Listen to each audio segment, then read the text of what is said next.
Hi, I'm going to go through this presentation regarding the adolescence and young adulthood theoretical frameworks.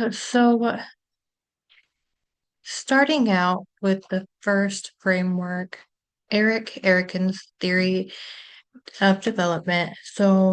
Erickson's stage provides young adults with activities that are easy to comprehend. They must undoubtedly learn how to establish and sustain meaningful interactions as well as how to make and maintain friends.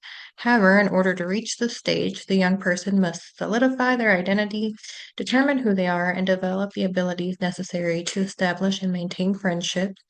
The aspect of using this framework is that it allows us to directly address the emotional obstacles such as mistrust or anxiety that keeps our clients from accomplishing the stage's primary goal.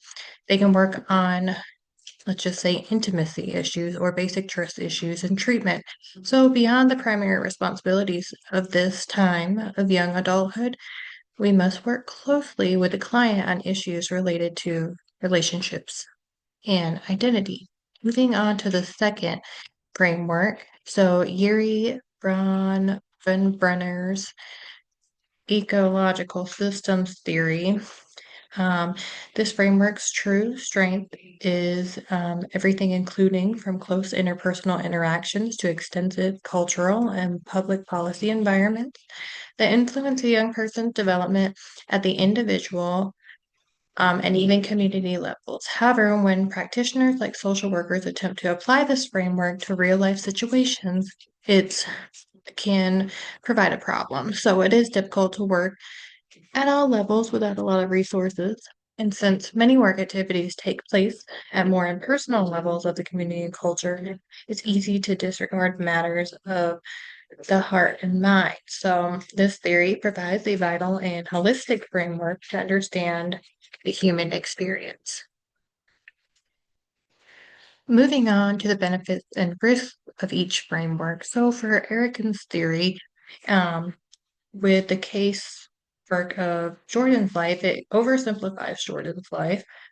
Is a theory, one size fits all model. The benefit of it, it's a critical framework as it focuses on internal struggles, self-reflection, and positive outcomes. So, Erickens runs the risk of oversimplifying Jordan's existence by focusing only on his identity and development process. So, um, the other theory, on the other hand, provides a multi-phase perspective on Jordan's circumstances. It also takes into account the various environmental factors, both private and public, that are influencing his growth. So it's sort of a what would you do in this situation theory. So, in addition to the lifelike context, um, it fosters families and transitional living program. It also offers the nearly graphic novel-like development of um, the points in time which the life events occur. So this reveals how Jordan's life is unfolding, and it also includes personal, public, educational, occupational. So then we move on to impact of personal, family, culture, spiritual, and other social factors.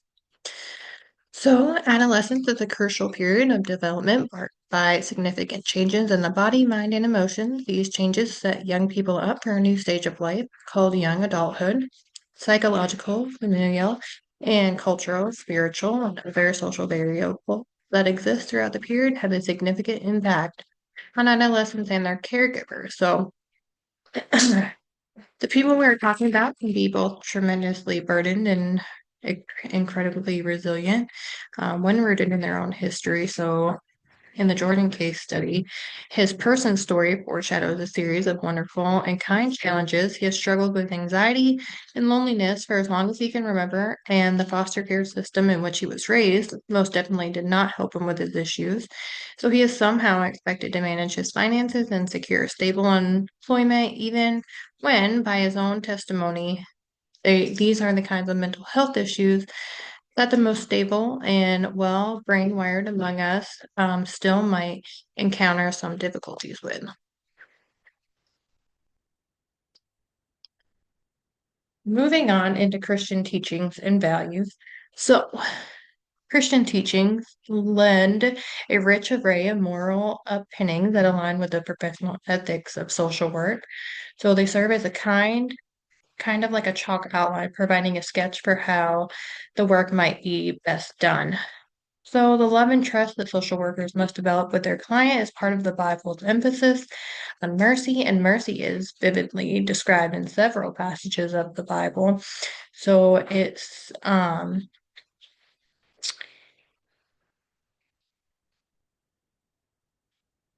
is hard to imagine that any kind of alternative teachings other than faith traditions can offer a narrative that would compete with this one. So, Christian social workers offer a narrative that's also with humility.